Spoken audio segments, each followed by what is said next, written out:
Hello, my dear students, you are watching Brain Master Spoken English. आज हम एक बेहतरीन टॉपिक पर बातचीत करेंगे और आपको मैं ये बताऊंगा कि where you will use many, much, some, any. इसका इस्तेमाल किस तरह करें। फर्स्ट मैं आपको कुछ जुमला सेंटेंस लिख कर बता रहा हूं और उसी पर मैं डिस्कस करूंगा। देखिए, I have many books and paper.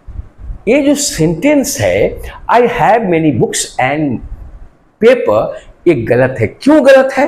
कि मेनी के पास में बुक्स लगा, बुक्स काउंटेबल नाउन, हम गिन सकते हैं, इसलिए मेनी लगा है, लेकिन पेपर के साथ में कुछ नहीं लगा। पेपर अनकाउंटेबल नाउन है, यहां पर मच लगेगा, लिहाजा सेंटेंस ये होगा I have many books and much paper. अब दूसरा सेंटेंस देखिए, you have much gold and dash houses. तुम्हारे पास में बहुत सोना है और घर सब हैं। लेकिन यहां पर सेंटेंस इसलिए गलत है, गोल्ड जो है अनकाउंटेबल नाउन है, ये मैटेरियल नाउन है, इसके साथ में मच लगा है, ये राइट्स है, लेकिन एंड मेनी हाउसेस होना चाहिए था। तो सेंटेंस इस तरह होगा, you have much gold and many houses. Sentence देखिए। थर्ड में देखिए, he has purchased much milk and dash mangoes. यहां पर एक बात है कि मच मिल्क, मिल्क क्या है? लिक्विड से, लिक्विड के में जितने लिक्विड से वो क्या है? अनकाउंटेबल नाउन है। अनकाउंटेबल नाउन को हम गिन नहीं सकते हैं, मिल्क को हम गिन नहीं सकते हैं, मच लगा है, लिहाजा ठीक है। एंड मैंगोजेस, यहां पर गलती है क्योंकि मैंगोज गिनती किया जा सकता है, इसके साथ में मेनी होना चाहिए। तो सेंटेंस क्या होगा? He has purchased much milk and many mangoes. हो गया। नेक्स्ट फोर्थ सेंटेंस देखिए, I have bought many cups and dash T. I have bought many cups, cups यहां पर आप गिन सकते हैं, ये क्या है? काउंटेबल नाउन है, सो इसके साथ में मेनी लगा है, ये राइट है। एंड टी यहां गलत है, टी अनकाउंटेबल नाउन है, टी के साथ में मच लगेगा। ओके। 5 में देखिए, Shakespeare has written much poetry and dash plays. यहां पर देखिए मच पोएट्री, पोएट्री यहां पर अनकाउंटेबल नाउन को इंडिकेट करता है, लिहाजा मच पोएट्री है। एंड डैश प्लेज है, प्लेज यानी कि बहुत सारा प्लेज है, इसलिए यहां पर मेनी लगेगा। सेंटेंस क्या होगा? Shakespeare has written much poetry and many plays. It is right. और एक बात नोट में देखिए, मैं नोट में कह रहा हूं, सम का प्रयोग अफर्मेटिव सेंटेंस में होता है और एनी का प्रयोग नेगेटिव सेंटेंस में होता है और हार्डली, स्कार्सली के साथ भी होता है। देखिए, यहां पर बहुत बात को बारीकी से आपको समझना है कि किस तरह हम इस्तेमाल कर रहे हैं। अफर्मेटिव सेंटेंस में क्या इस्तेमाल कर रहे हैं? सिर्फ सम का इस्तेमाल कर रहे हैं और एनी का इस्तेमाल नेगेटिव सेंटेंस में कर रहे हैं और नेगेटिव सेंटेंस में हार्डली और स्कार्सली एनी के साथ भी हम इस्तेमाल कर सकते हैं। पहला सेंटेंस देखिए, he has some money. He has some money, ये क्या है? अफर्मेटिव सेंटेंस है, ये करेक्ट है। Some money. He has not any money, he has not any money, उसके पास में कोई मनी नहीं है, ये भी sentence. He has not, not होने के नाते इसमें एनी लगा, ये बात को याद रखो। अफर्मेटिव में, अफर्मेटिव सेंटेंस में सम होता है और नेगेटिव सेंटेंस में एनी होता है। ठीक है। Sentence I have some food, ठीक है, अफर्मेटिव सेंटेंस है। नेगेटिव सेंटेंस देखिए, I have not any food. बहुत अच्छा बात, क्योंकि यहां पर नेगेटिव सेंटेंस है। नेक्स्ट सेंटेंस देखिए, he has hardly any food. ये भी नेगेटिव सेंस को लाता है। He has hardly any food, उसके साथ पास में कोई फूड नहीं है। गर्चे ये अफर्मेटिव तरफ मालूम देता है, ये हार्डली का इस्तेमाल करने के बाद में ये सेंटेंस नेगेटिव हो गया है।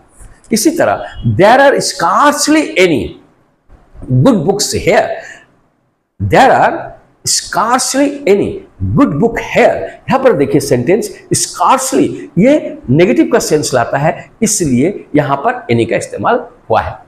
क्या सेंटेंस अच्छा है? आपको अच्छा लग रहा है? अगर फिर देखिए, अगर वाक्य में इफ या व्हेदर आता है तो, अगर कोई वाक्य में कोई सेंटेंस में इफ या व्हेदर का इस्तेमाल आता हो तो वो संदेह सूचक वाक्य हो, तो अगर वो वाक्य फिर क्या हो? संदेह सूचक हो। इफ आया है, व्हेदर आया है, उसमें संदेह है, डाउटफुल सेंटेंस यानी एक्सप्रेशन ऑफ डाउट हो तो उसके साथ में एनी का प्रयोग होता है, सम का नहीं। जैसे tell me if you have any doubt, ये क्या है? एक्सप्रेशन ऑफ डाउट है, इसीलिए कहा जाता है इसमें हम एनी लगाए। गर्चे यहां पर क्या नहीं है, नेगेटिव नहीं है, फिर भी यहां पर हम एनी लगाए, क्यों? कि डाउटफुल सेंटेंस है। नेक्स्ट सेंटेंस देखिए, I wonder whether there is any money left. मैं बहुत ही वंडर हूं, आश्चर्य है, क्या कोई पैसा छूटा हुआ है? यहां पर भी एनी का इस्तेमाल हुआ है, नेगेटिव नहीं है। क्यों? कि यहां पर इफ और व्हेदर का ये दोनों सेंटेंस में होने के नाते इसमें एनी का इस्तेमाल किए, यहां पर सम का इस्तेमाल नहीं किए। फिर एक नोट देखिए, यदि वाक्य इंटरगेटिव हो तो, अगर वाक्य इंटरोगेटिव है यानी कि प्रश्न सूचक है, तो क्या होगा? एनी और सम में कोई अंतर नहीं होगा। अगर वाक्य प्रश्न सूचक हो तो उसमें एनी और सम में कोई अंतर नहीं होगा, यानी कि वो दोनों इस्तेमाल हो सकते हैं। लेकिन याद रखना है कि वाक्य से प्रार्थना और निमंत्रण का बोध होता हो। हम इस बात को बहुत गौर से समझे। वाक्य इंटरोगेटिव होगा, लेकिन वो इंटरोगेटिव सेंटेंस क्या करता होगा? प्रार्थना करता होगा या निमंत्रण करता होगा। तो ऐसे वाक्यों में हम क्या लगा सकते हैं? एनी भी लगा सकते हैं और सम भी लगा सकते हैं। अब देखिए ये सेंटेंस, इस सेंटेंस को देखिए तो आप जरूर समझिएगा कि इस सेंटेंस में क्या हो रहा है। पहला सेंटेंस हैव यू एनी और सम फूड। यहां प्रश्न है, क्या आप कुछ फूड है आपके पास में? फिर देखिए सेकंड सेंटेंस देखिए, could you give me some food, could you give me some food, could you give me any food। यहां पर भी अगर प्रार्थना है तो सम लगा दिए तो हो गया। देखिए सेंटेंस, ये दोनों सेंटेंस भी सही है क्योंकि ये इंटरोगेटिव सेंटेंस है। यहां इंटरोगेटिव सेंटेंस में नियम से अलग हो जा रहा है। नेक्स्ट देखिए कि कुछ एक्सरसाइज में आपके सामने पेश कर रहा हूं। सम एनी को हम किस तरह एक ब्लैंक्स में भरेंगे। ब्लैंक्स में भरने के लिए किस तरह होगा? पहले मैं 5 सेंटेंस यहां लिख रहा हूं। देखिए, there is not dash milk here, एक सेंटेंस। दूसरा, please give me dash water, ठीक है। फिर देखिए, there are dash picture in this book, pictures in this book. She has dash books and pens, but I cannot find dash, but I cannot find dash। यहां पर जो है ये जो सेंटेंस है, इस सेंटेंस को आप अच्छे से गौर करिए और इसमें सम और एनी का प्रयोग कीजिए। पहला sentence, there is not milk, यहां पर there is not milk dash milk, यहां पर होगा नेगेटिव सेंटेंस है, इसलिए एनी का इस्तेमाल होगा, ठीक है, any. Please give me dash water, यहां पर ये लिक्विड है, अनकाउंटेबल है, इसलिए यहां पर मच का इस्तेमाल करेंगे। और यहां पर मच का तो मैं दिया नहीं हूं, मैं सिर्फ किसमें कर रहा हूं? एनी और सम में कर रहा हूं। तो क्या होगा? Give me some water. ठीक है। नेक्स्ट में there are dash pictures in the book. यहां पर डैश पिक्चर्स है। पिक्चर्स क्या है? काउंट किया गया है, इसलिए पिक्चर्स लिखा गया है, इसलिए यहां पर सम होगा, इसमें नेगेटिव नहीं है। ये सेंटेंस अफर्मेटिव सेंटेंस है। ओके, नेक्स्ट सेंटेंस देखिए, सी हैज बुक्स। यहां पर बुक्स है जो डैश बुक्स, ये डैश बुक्स मतलब she has some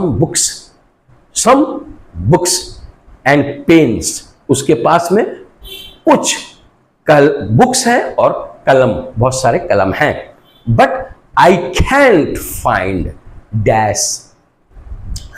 I can't find dash, ये क्या कैंट लगने के बाद में ये सेंटेंस नेगेटिव हो गया, इसलिए इस सेंटेंस में एनी लगेगा।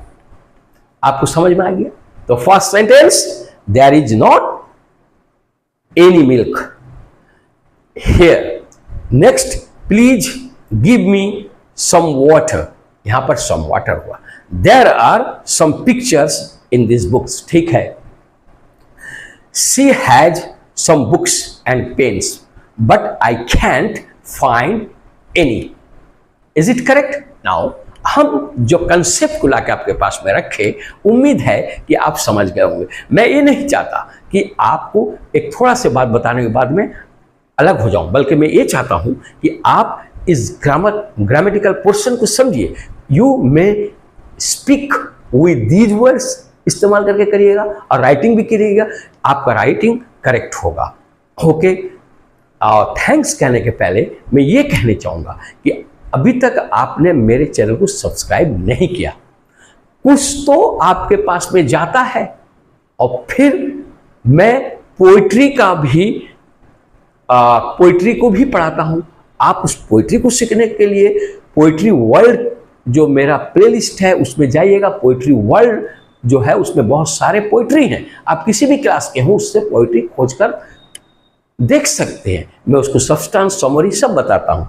लिहाजा मैं उम्मीद करता हूँ कि आप मेरे चैनल को अभी के अभी सब्सक्राइब कर लीजिए और इसको ज़्यादा से ज़्यादा लाइक भी कीजिए और शेयर भी कीजिए। लेकिन याद रखना होगा कि मैं आपसे जुदा नहीं हूँगा, चाहे आप सब्सक्राइब कीजिए या ना कीजिए, लेकिन करना आपको जरूरी है, क्योंकि हम एक दो किताब पढ़ के बहुत अच्छा बोलने वाले, लिखने वाले नहीं हो सकते हैं।